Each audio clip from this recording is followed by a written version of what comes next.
Hello and welcome back to Women's Football Talk, the YouTube channel that brings you all the latest news and stories from around the world of women's football. Now before we get into today's video, make sure you hit that subscribe button and turn on the post notification bell so you never miss a video of ours. And wow, what a weekend of action we have had. We've had goals galore here in the WSL.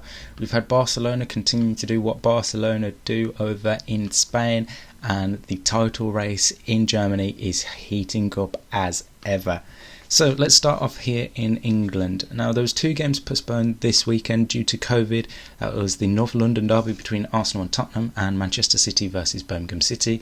But we did have games the rest of the weekend. So on Saturday, Aston Villa and Reading played out a 1-1 draw. Justin Van Avermaet and Ramona Petzelsberger with the respective goals there. Both teams not really having much to play for now. Relegation not going to be threatening Aston Villa, and Reading are unlikely to catch Manchester United, who are currently in third for the Champions League places. So with just a couple of games left of the season, it is just about playing for position now for those two sides. On to today's Sunday's action. Sunday's action. Manchester United beat Everton 3-1 at Old Trafford in front of 20,000 fans. They were trailing quite early on thanks to Claire Emsley scoring for the Toffees. However, an Alessia Russo brace and a penalty from Katie Zellum ensured that Mark Skinner's side would leave Old Trafford the victors, although it should have been 4-1 as United did have a goal ruled out wrongly for offside, but it doesn't matter. They still managed to pick up the 3 points. Chelsea put 9 past Leicester City. Jessie Fleming, Lauren James, Sam Kerr, Guru Wright and Beth England, Anik now and Sam Kerr with the goals, with Guru Wright and Beth England both scoring a brace. Leicester boss Lydia Bedford came out of it afterwards and said they showed too much respect to Chelsea, and it was really true in that game. I mean, 4-0 up inside 11 minutes, 6-0 at half time. It was just an easy game for Emma Hayes' side. And the final game in the WSL saw Brighton beat West Ham United 2-0 with Aileen Whelan and Anessa Cargman scoring the goals there. So as we get ready to head into the final 4 or so games left of the WSL season, it's all to play for at the top, as Chelsea have now overtaken Arsenal. However, both teams do have a game in hand over Manchester United, who are in third, and Manchester City are in fourth, trailing Manchester United by 3 points and obviously goal difference due to not have been played this weekend. Right, let's head over to Spain, and Barcelona, as we said, continued their fantastic season and now have won their 25th league game in a row this season, beating Madrid CFF 2-1 with Jennifer Hermoso and Alexia Putellas scoring the goals for Barcelona as they continue once again their phenomenal year. Elsewhere in the Primera Iberdrola, Sevilla beat Eibar 4-1, Real Madrid beat Levante 1-0, Atletico Madrid beat Valencia 3-0, Villarreal and Athletic Bilbao played out a 1-1 draw, Alaves beat Rayo Vallecano 3-1, Real Sociedad beat Sporting of Huelva 2-1, and Granadilla Tenerife and Real Betis played out a 0-0 draw. So Atletico Madrid still have that 2-point gap over Real Madrid in third. However, it is advantage Real Madrid because they have a game in hand over their city rivals, and Champions League spot, that second Champions League spot in Spain should be Real Sociedad's, barring any other upsets for the rest of the season.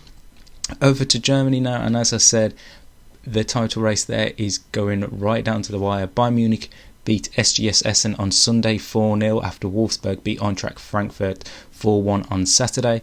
Elsewhere, Cologne and Bayer Leverkusen played a 1-1 draw. Werder Bremen beat SC Sand 1-0. Hoffenheim put 6 past Karl Zeiss Jena, and Turbine Potsdam and Freiburg game on Friday finished 0-0. So it is still Wolfsburg by 1 point at the top of the Frauen Bundesliga. Over to the Netherlands now, and the Eredivisie Frauen this weekend. Big game that took place between Ajax and PSV finished in a 0-0 draw. Elsewhere, Den Haag beat Heerenveen 4-0. Feyenoord beat Excelsior Barendrecht 2-0, and PEC Zwolle beat VV Alkmaar 2-1. And at this minute in time, as we get closer towards the end of the season, FC20 have that lead over Ajax, having played a game more and having a better goal difference than Ajax. And finally, over in Italy this week, Juventus beat Inter Milan 3-1. as they looked to continue their great season under Joe Montemurro and try and win the Italian title. Second place, Roma, they managed to beat Sassuolo 3-0. Elsewhere, AC Milan beat Fiorentina 2-0 despite having to play the game with 10 players. After sending off in that one. Sampdoria beat Napoli 1-0, Hellas Verona beat Pomigliano 2-0, and Lazio and Empoli finished 0-0. So Roma are second behind Juventus, AC Milan in third, and Sassuolo have fallen away a bit recently, down in fourth place. Right, that is all the games that have happened this past weekend of big sorts. Obviously, this week sees the second leg of the Champions League take place on Wednesday and Thursday. So Wednesday, it's Barcelona versus Real Madrid from the Camp Nou, PSG versus Bayern Munich from the Parc des Princes, and then on Thursday, Wolfsburg versus Arsenal from the AOK Volkswagen Arena, and then Lyon versus Juventus from the Groupama Stadium. Obviously, of these games, Barcelona have a 3-1 lead over Real Madrid. PSG have a 2-1 lead over Bayern Munich. Arsenal and Wolfsburg are levelled 1 apiece, and Juventus have a 2-1 lead over Lyon. And obviously, remember, away goals rule don't count in the Champions League knockout stages, so it is all to play for in these games, so they should be an excellent watch. And we'll have our reaction later on this week before we head into the weekend's action. Until then, like I said, make sure you like, comment and subscribe. Follow us on Twitter as well for all the latest news and stories, and until next time, we'll see you soon.